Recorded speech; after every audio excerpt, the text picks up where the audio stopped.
للمتقين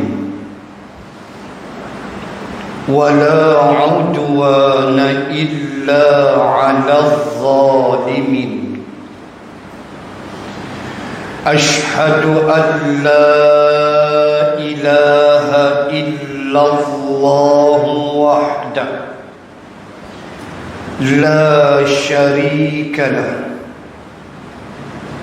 وأشهد أن سيدنا محمدا عبده ورسوله اللهم صل وسلم على رسول الله وعلى آله وصحبه أجمعين سبحانك لا علم لنا إلا ما علمتنا إنك أنت العليم الحكيم بسم الله ما شاء الله لا حول ولا قوة إلا بالله العلي العظيم أما بعد Muslimin dan muslimat rahimakumullah, kita sambung perbahasan pada malam ini. Dan seperti mana yang saya sebut pada bulan yang telah lalu, saya masih belum selesai lagi membahaskan ayat 19 Suratul Mulk. Ada satu lagi poin besar yang belum sempat saya habiskan bulan yang lalu, di mana pada bulan yang telah lalu kita telah membahaskan ayat 19 Suratul Mulk, di mana Allah Subhanahu wa ta'ala memerintahkan kita supaya membuka mata kita dan melihat burung-burung yang terbang di angkasa. Allah bertanya kepada kita, ma yumsikuhun, siapa yang tahan burung itu, kata Allah, ketika burung itu mengembangkan sayapnya, mengatuk sayapnya ketika dia berada di angkasa. Allah tanya, ma yumsikuhun, siapa yang imsak, makna tahan. Ma yumsik, yumsik makna tahan. Dia datang waktu imsak, menahan. Ma yumsikuhunna illa rahman.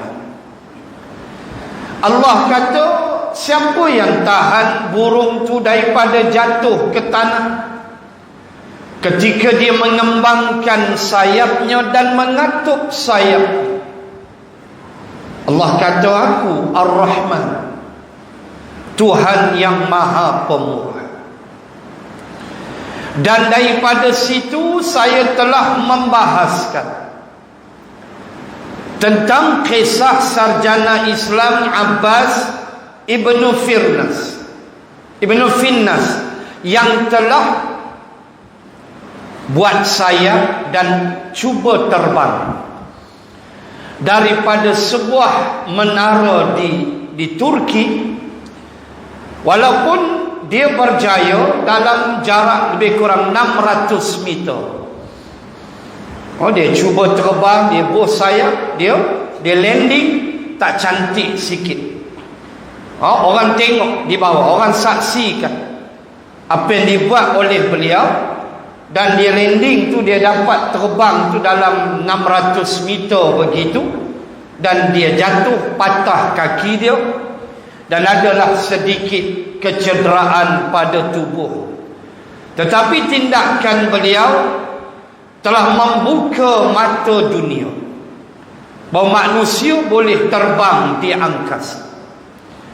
Itulah akhirnya nearly 1000 years selepas dia, 1000 tahun selepas dia, barulah datang Wilbur Wright, Orville Wright, orang Amerika Wright bersaudara, yang cipta lebih canggih lagi. Tetapi kita nak sebut siapa pioneer dia, siapa perintis dia, kalau tidak orang Islam.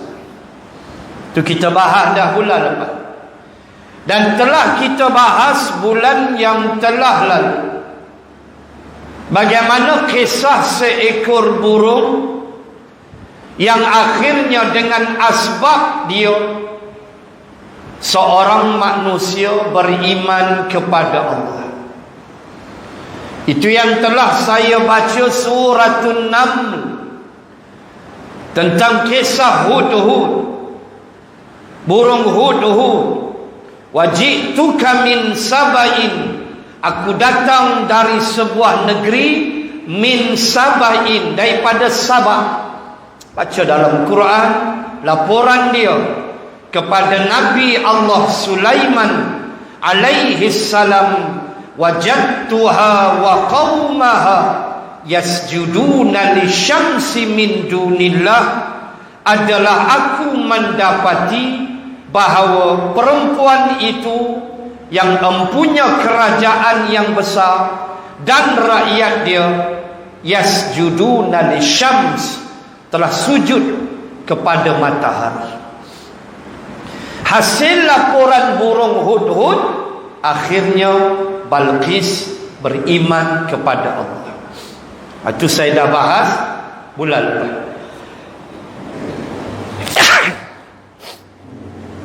Alhamdulillah. Baik. Muslimin dan muslimat rahimakumullah.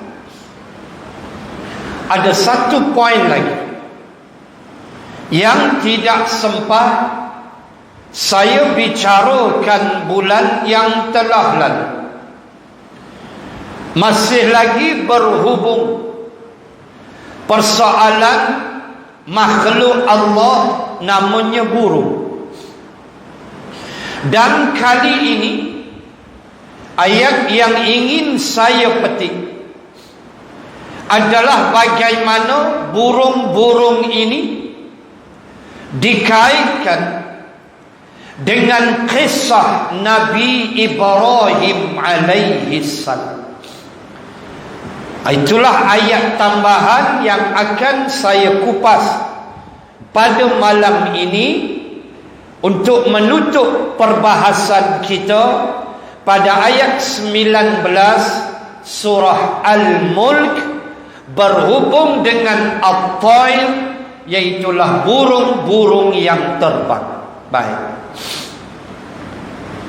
Sebelum baca ayat dia, nanti saya sebut kisah bermula, kata para mufassirin, dengan Nabi Ibrahim alaihi salam. Pada suatu hari dia berjalan di persisiran pantai. Tiba-tiba Nabi Ibrahim alaihi salam telah melihat satu bangkai ikan yang besar, al-hut. Al-hud makna ikan paus. Al-hud, ikan paus. Dalam Quran ada kasahibil hud. Dalam suratul Haqqah. Dalam surah Al-Qalam ada ayat sahibil hud, iaitulah Nabi Yunus alaihi salam. Bila Allah sebut sahibil hud, itulah Nabi Yunus yang pernah duduk dalam perut ikan nun, ikan paus, yang kita baca dalam Al-Quran, boleh baca dalam suratul Safat. La labitha fi batnihi ila yaumi yub'atsun. Kalaulah Yunus tidak berzikir, kata Allah, falaula annahu kana minal musabbihin, kalaulah Yunus, kata Allah, tidak musabbihin, tidak bertasbih, tidak berzikir kepadaku dalam perut ikan itu, lalabitha fi batni, dia akan menetap dalam perut ikan itu ila yaumi yub'atsun, sampai hari kiamat.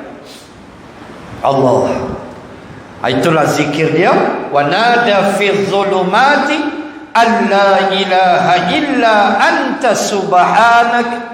subhanaka inni kuntu minadh zalimin. Dalam suratul Anbiya, zikir dalam suratul Anbiya, kisah Nabi Yunus ditelan oleh ikan, duduk dalam surah As-Saffat dan juga dalam surah Nun atau surah Al-Qalam.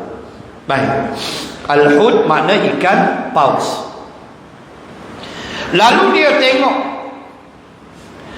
ada ikan paus yang setiap kali ikan paus tu dah mati, dah jadi bangkai. Nabi Ibrahim tengok, tiap kali bila air pasang, ikan-ikan lain akan datang makan. Makan bangkai ikan paus. Bila surut, tak ada. Bila mai air datang, ikan datang makan.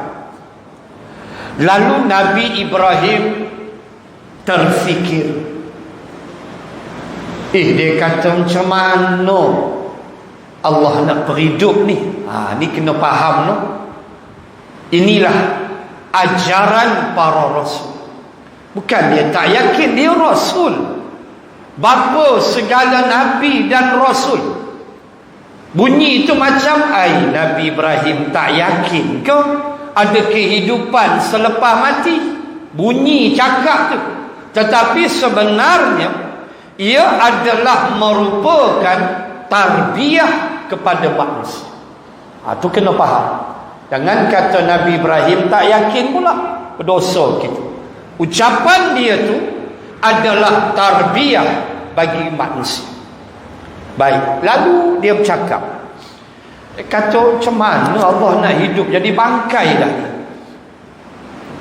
Lalu berlakulah sedikit dialog antara Nabi Ibrahim dengan Allah Subhanahu wa ta'ala, dan ia berkaitan dengan burung.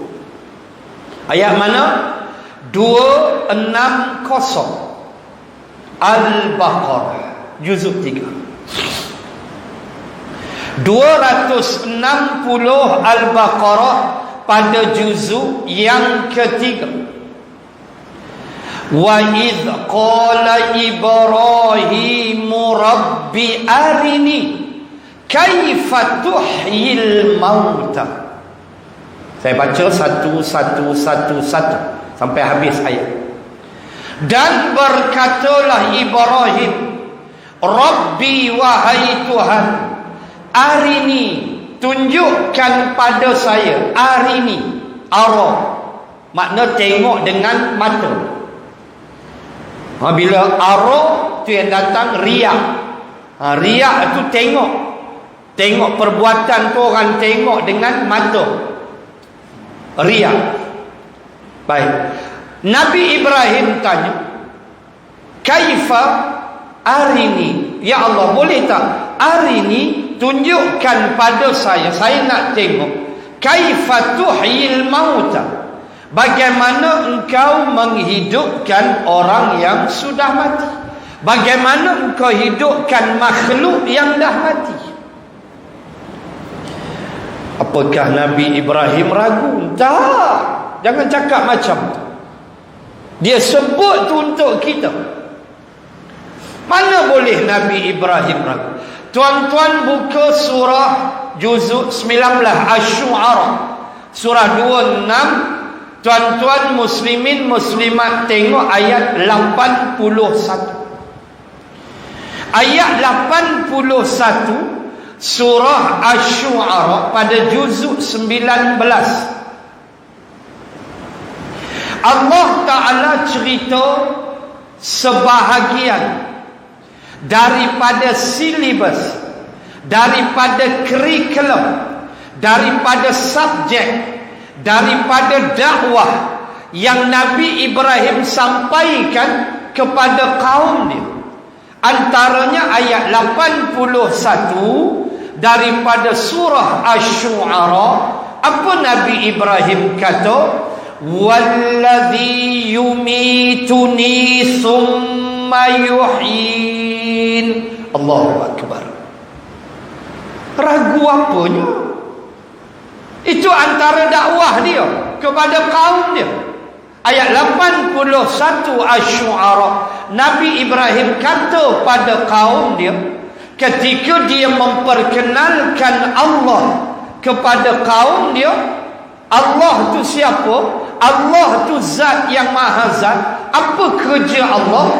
Antaranya Nabi Ibrahim sebut pada kaum dia, walladhi yumituni, dialah Allah yumituni, yang akan mematikan aku, thumma, kemudian yuhyin, dia akan hidupkan kita balik. Itu silibus Nabi Ibrahim. Itu ajaran seluruh para rasul. So mana datang tak yakinnya? Kena faham. Lalu bila Nabi Ibrahim tanya Allah, macam mana ya Allah, boleh tak tunjuk pada saya kaifa tuhyil mauta, macam mana Allah hidupkan orang yang dah mati, macam mana Allah hidupkan makhluk yang dah mati. Sambung ayat. Qala awalam tu'min, Allah jawab, awalam tu'min, hang tak percaya? Tu'min, iman. Kalau bahasa, kalau ikut lughah, iman, amana makna percaya di sudut bahasa. Amana atau iman di sudut bahasa maksud dia percaya. Baik, Allah tanya Nabi Ibrahim, awalam tu'min, hang tak beriman ke? Hang tak percaya ke? Qala bala walakin liyatma'inna qalbi. Nabi Ibrahim jawab, bala, bala, bahkan saya percaya ya Allah, cumanya walakin liyatma'inna qalbi, saya nak bagi hati saya ni lagi mantap lah, senang faham, lagi padulah kepercayaan saya tu setelah saya tengok nanti, lagi tambah keyakinan saya. Habis kurang begitulah. Macam tuan-tuan masuk kursus haji umrah, Kaabah tak tengok depan, tengok slide aja. Tengok atulah Kaabah, ustaz pun habaq, atulah Hijir Ismail, ni rukun Yamani, ni Hajar Aswad, ni rukun Iraqi, ni rukun Syami, 4 rukun. Ini Hajar bentuk sini, inilah Hijir Ismail, tak boleh cross, nanti batal tawaf aja. Kaabah tak tengok lagi, tapi yakin tak? Yakin, sebab hak abah tu memang orang bidang dia. Tengok tak lagi? Loh, kursus ya. Alhamdulillah naik nama pi haji, tabung haji negeri Kedah pun panggillah kursus insentif di Stadium Darul Aman, pilah kita. Kursus insentif, kira yang dah terpilih lah, siap pakai ihram, siap bermalam, siap melontar, semualah tidur kat padang tu. Yang lari seokok pada aku tak tahu. Dia buat perangai itu serupa tu lah. Hambuhlah Mina di padang lah. Dia kira mucuih dulu, lari keluar senyum seokok, itu biasa. Tuan-tuan muslimin muslimat, lepas tu kita bawahlah adalah replika je, bukan Kaabah betul. Naik kapal terbang sampai Makkah, tengok Kaabah depan mata, berjurai yang mata. Berjurai yang mata. Biar betul ni, itu biar betul ni mahang. Dia kata ni Kaabah ni depan mata. Yang bini kita senyap dah, tak cakap dah, teriak. Allah, hak selama ini duk tengok gambar Mamai di depan mata, menambah keyakinan. Itu kita panggil apa? Haqqul yakin, ainal yakin, sampai pada haqqul yakin. Allah, lagu tu Nabi Ibrahim. Dia kata, ya Allah, saya nak tengok. Wah, hantar beriman kan? Tak. Walakin liyatma'inna qalbi. Sambung ayat. Saya nak bagi mantap saya punya iman, bagi kuat lagi. Lalu Allah kata, ni dia cerita buruk. Qala fakhudh arba'atan min at-tayr. Lalu kata Allah, fakhudh. Khudh makna ambil, khudh makna pegang. Dua-dua boleh. Tengok ayat. Sebab tu bahasa Arab ni satu perkataan kadang 2-3 makna dia. Khuz boleh kata ambil. Khuz min amwalihim sadaqatin tutahhir. Dalam surah At-Taubah dalil pemerintah kena ambil zakat. Pemerintah kena kutip zakat daripada rakyat. Bila Allah kata khuz, ambillah, bukan peganglah, ambil min amwalihim, daripada harta mereka. Ayat zakat. Siapa nak kena ambil tu? Pemerintah, sultan, melalui jabatan zakat. Tu dia dulu. Ambil daripada mereka harta mereka. Pemerintah kena ambil yang cukup nisab, haul dan sebagainya. Keluarkan zakat, sedaqatin tutahhir, untuk membersihkan harta mereka, jiwa mereka. Itu tujuan berzakat. Baik. Lalu bila kata khudh, boleh jadi pegang, boleh jadi ambil. Dalam ayat 260 Al-Baqarah, Allah kata fakhudh arba'ah, ambillah. Boleh kata juga carilah arba'atan minat tayr, 4 ekor burung. Arba'ah. Sekejap lagi saya nak sebut nama 4 ekor burung ni dalam tafsir Abrul Athir. Kemudian kita akan tengok kenapa Nabi Ibrahim pilih 4 ekor burung ni. Ada tak kena mengena dengan perangai manusia? Hujung kejap lagi. Lalu Allah kata ke Nabi Ibrahim, fakhudh arba'atan minat tayri fasurhunna ilaik. Wahai Ibrahim, mu ambil, mu cari 4 ekor burung. Dah dapat, sekejap lagi saya sebut nama dia dan apa kaitan dengan kita manusia. 4 ekor ni. Baik, Allah kata dah jumpa 4 ekor tu, fasurhunna ilaik. Hancur. Fasurhun, hancur. Ambil satu bekas, 4 ekor burung ni bagi hancur, sembelih semua bagi hancur, campur duduk sekali dalam satu besen. Contoh, tak tahu A, B, C, D, tak tahu mana satu, letak. Allah kata Nabi Ibrahim pun buat. Lepas tu Allah kata, "Tsumma ja'al 'ala kulli jabalin minhunna juz'a." Kemudian kata Allah, kulli jabalin, cari gunung, dan tentulah 4 puncak gunung. Dalam besen tadi 4 ekor burung. Maka Allah perintah ke Nabi Ibrahim, kulli jabalin minhunna juz'a. Daripada besen tadi yang 4 ekor burung dan campur tu, ambil juz'a, ambil 1 tompok, letak atas 1 puncak gunung. Ambil 1 tompok lagi, letak 4 puncak. Allahu Akbar. Lepas tu Nabi Ibrahim berdiri tengah-tengah 4 bukit gunung itu. Allah kata ke Nabi Ibrahim, "Tsummad'uhun." Kemudian kamu panggil keempat-empatnya. Yang dah hancur, lumat, tak tahu jadi apa dah. Tak tahu mana burung A, B, C, D, letak atas 4 puncak bukit gunung.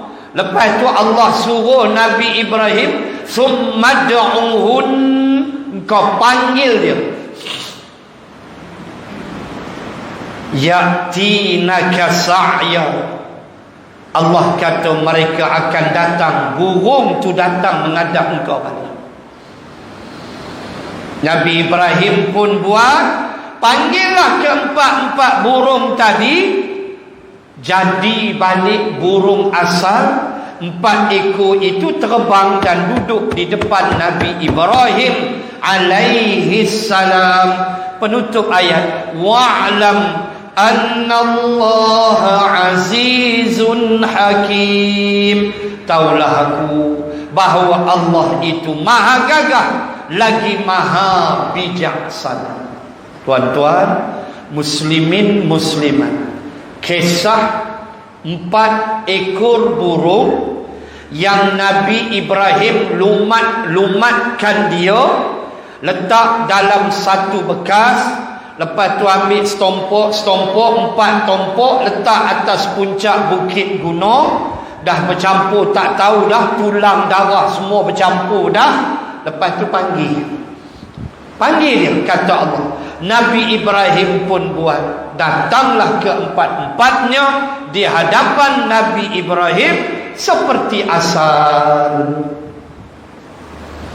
Allahu Akbar. Macam itulah kita nanti, tinggal tulang dah dalam kubur.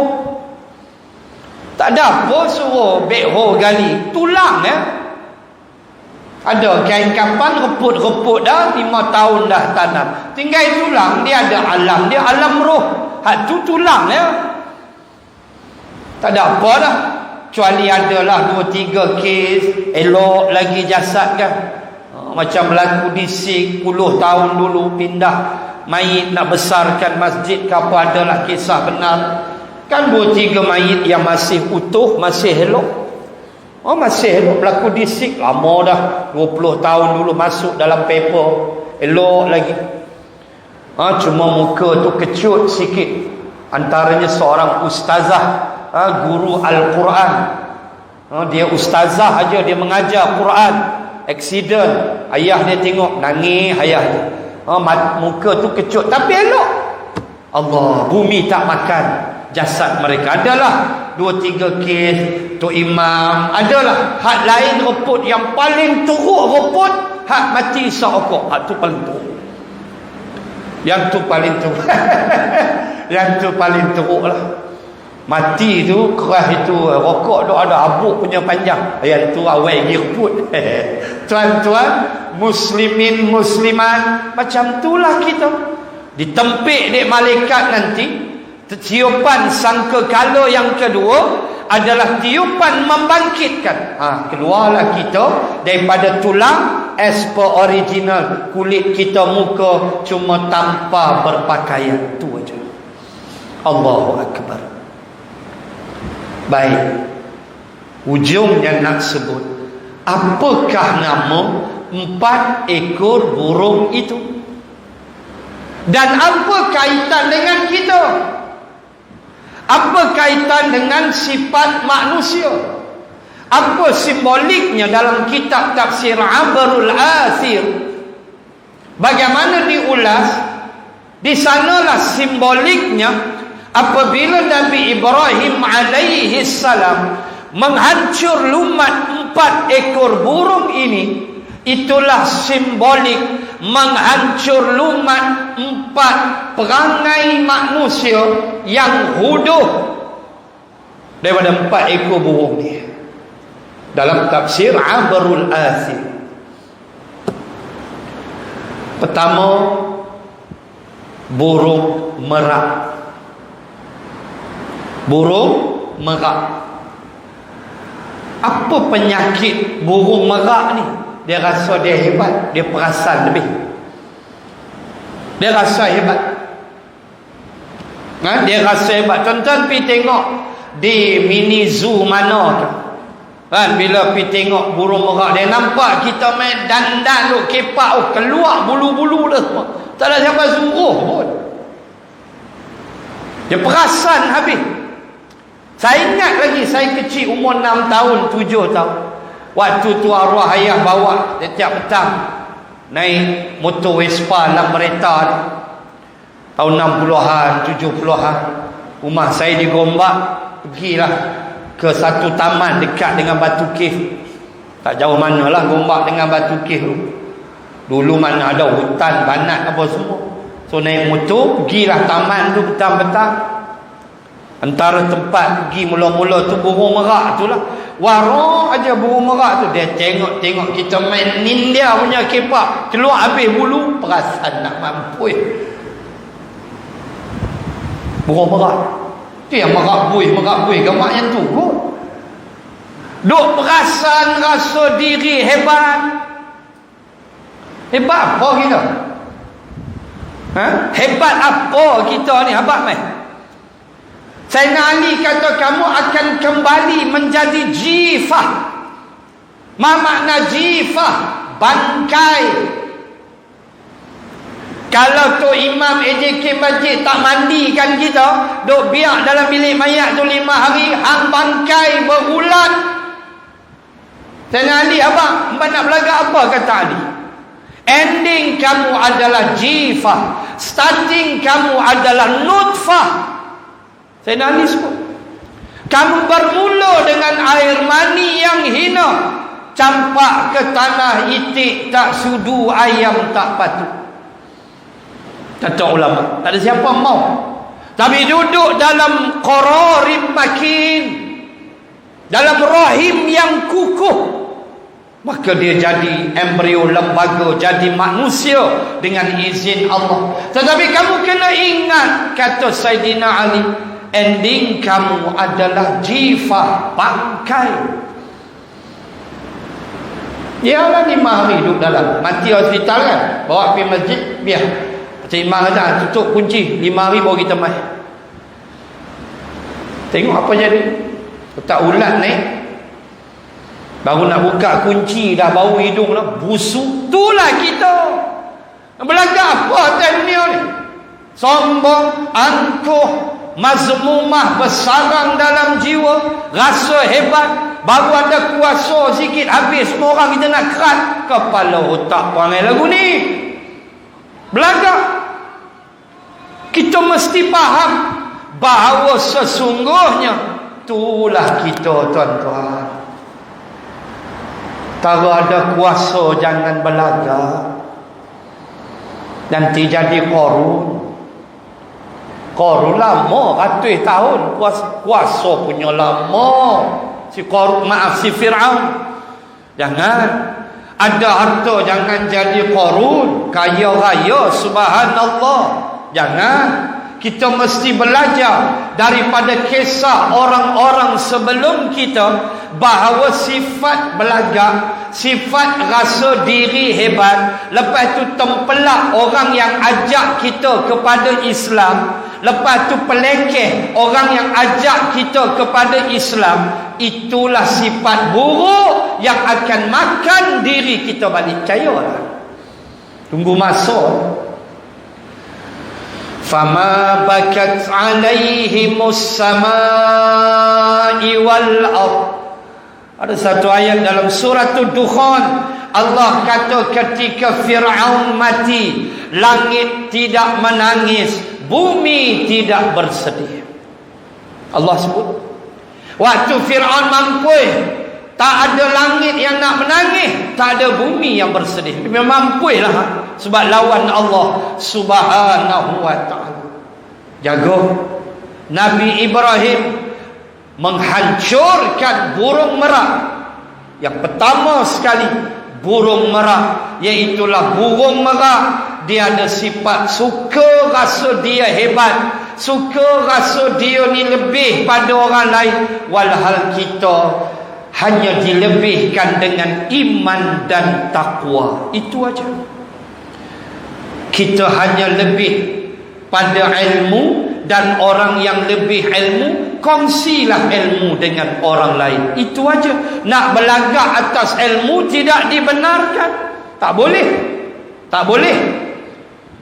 Memang adalah beza sikit di situ, tetapi tetap kita semua sama hamba Allah Subhanahu wa ta'ala, yang diajar untuk hormat menghormati di antara satu sama lain, untuk melayan manusia seperti mana yang Rasulullah ajar kepada kita. Itu yang pertama, burung merak. Alhamdulillah. Yang kedua,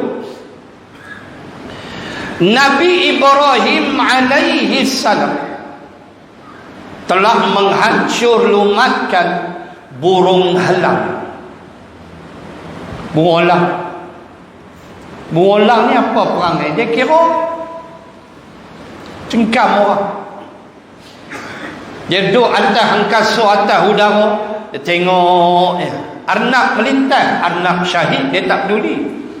Arnab tu ada anak ke, arnab tu ibu ada anak ke, dia kira aku mau cengkam, kaki dia tu kuat. Ular dia buat pelari. Tuan tengok National Geographic, daripada atas, bahkan ikan dalam laut tu kata burung helang. Ikan pun dia cedok buat pelari. Punya tajam mata. Iaitulah perangai huduh, kata ulama. Tajam mata, dok kira nak rembat orang punya. Tu jenis apa? Jenis scammer. Jenis tak peduli. Aku nak, aku ambil. Aku nak, aku buat. Dia tak peduli perasaan orang. Dia tak peduli perasaan ibu arnab juga. Dia tak peduli. Dia kira rembat. Bahkan monyet pun tak selamat. Tuan-tuan tengok dalam National Geographic, bagaimana monyet pun dia bawa pelari. Ni burung helang, dia tak peduli. Aku cengkaman kuku aku kuat, aku boleh buli siapa aku nak buli. Ada kuasa nak buat apa saja.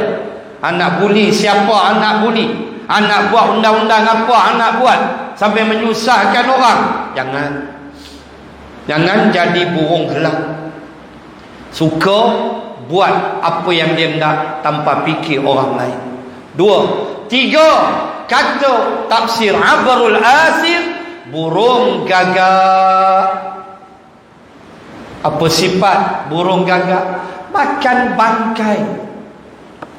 Islam diajar kita. Soal makan, Islam aja. Ya ayyuhan nas, kulu mimma fil ardi halalan tayyiban. Ya ayyuhalladzina amanu, kulu min tayyibati ma razaqnakum. Ya ayyuhar rasul, kulu min tayyib. Banyak ayat cerita makan benda baik. Jangan makan bangkai, itu gagak. Maka makan benda haram, itu bangkai lah. Jangan duk ingat bangkai lembu aksiden tak dan semelih mati, itu bangkai lah. Kalau dan sembelih duit hidup, tak jadilah bangkainya. Bukan sekadar itu, tetapi kita kena faham ada lagi lebih bangkai daripada bangkai, iaitulah benda-benda haram yang kita sumbat masuk, seperti hasil judi. Tu yang kita negeri Kedah tak ada dah, habis. Tak ada, no more gambling in Kedah, tak ada. Habis, tak ada, lulus lesen kita tak sambung dah. Sebab kesan judi cukup besar kepada masyarakat. Tak ada. Empa nak marah ke, empa nak maki, empa punya pasal. Tugas aku, kata Sanusi Datuk Seri, sebagai pemerintah, menjaga rakyat. Maka jangan makan bangkai, jangan makan benda haram, riba, jangan makan ambil rasuah, jangan ambil hak orang, jangan tipu orang, kona, habis macam-macam benda, asalkan dia sumbat masuk. Jangan jadi pemakan bangkai, sumbat buk dalam darah benda haram. Macam gagak, dia tunggu kucing tu mati ke, tupai tu mati ke, dia tunggu nak turun ramai-ramai, ambil seorang sikit. Ni bangkai. Gagak suka makan bangkai. Kita makan benda elok. Allah ajar kepada kita supaya makan benda yang elok. Ramadan mendidik kita makan benda yang elok. Wa huzzi ilaiki bidiz'in nakhlah tusaqitu alaiki rutaban janiyya. Allah berfirman kepada Maryam, wahai Maryam, goncanglah pokok di atas kepalamu. Waktu tu Maryam baru lepas bersalin Nabi Isa, lalu Maryam pun goncang dengan lemahnya dahan atas kepalanya. Lalu Allah kata, nanti jatuhlah rutaban janiyya, kurma basah. Rutaban itulah makanan pertama Maryam selepas dia bersalin Nabi Isa alaihi salam. Maryam, dalam surah Maryam tu ayat tu 20 lebih, bagaimana Maryam memakan rutab yang kita duk panggil rotab. Cakap Arab tak reti, dia hantam janji bunyi rotab. Kurma rotab ada. Dak, rutab, bukan tak. Rutaban makna basah. Rutab makna basah. So kurma basah warna hitam tu, tu yang mula-mula dimakan oleh Maryam alaihassalam. Batu orang beranak, kurma jangan tinggal. Orang beranak, kurma jangan tinggal. Kurma boleh buang dengan cepat darah wiladah dan sebagainya, bersih rahim.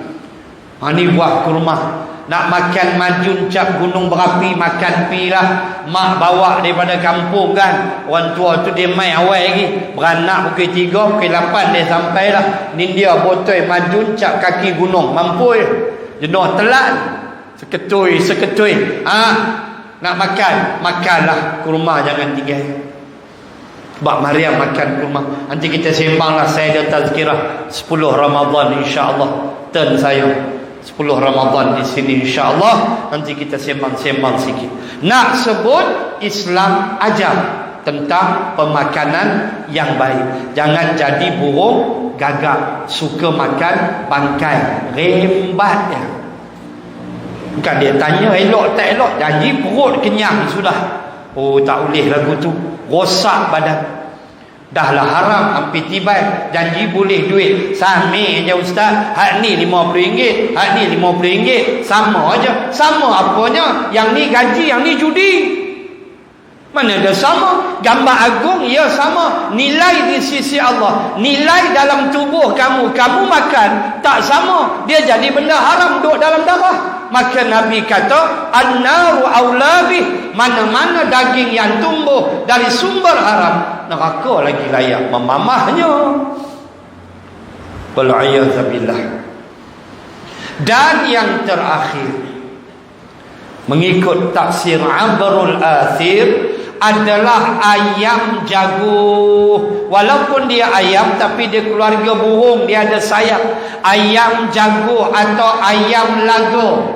Kata tafsir Abrul Athir, apa penyakit ayam jago, ayam laga ni, dia nafsu dia kuat. Dia tak begitu. Dia kira nak rembat dia tak peduli siapa. Buka sempadannya siap. Nang boti nang kui boti kui. Mampu lagu tu. Janganlah bini yang ada halal elok. Kita tak tuduh lah. Kita habaq. Jangan duk buat perangai tak senonoh. 1 April sempadan buka. Nak pi siap pi lah. Saya banyak kali pi dulu sebelum PKP. Pi mandi ayak terjun dia. Siap, ada ayak terjun cantik. Saya pun tak ingat nama. Duk bubuh wave. Lepas masuk celah gunung Kona pula. Tara nak sampai tu punya sampel yang terjun.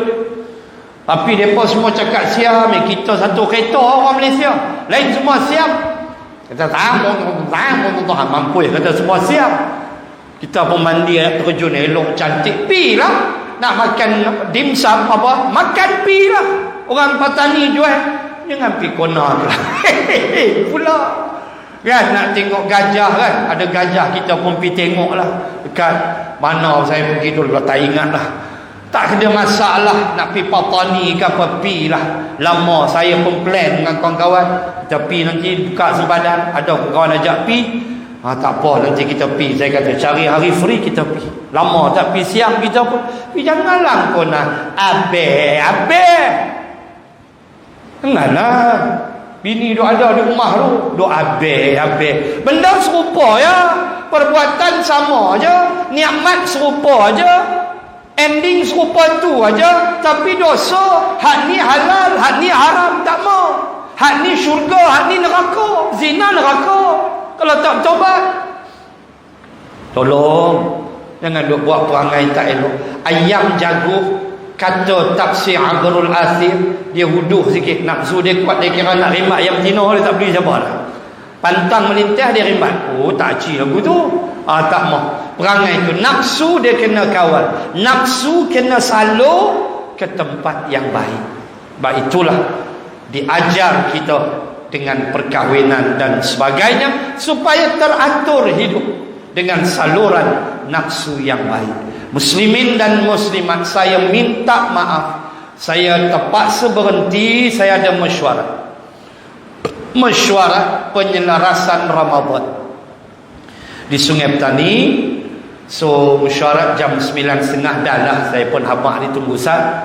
Mereka tunggulah saya insya-Allah. So takat ni dulu untuk kali ini, dan habis ayat 19 habis, dan kita sambung hari raya, lepas raya.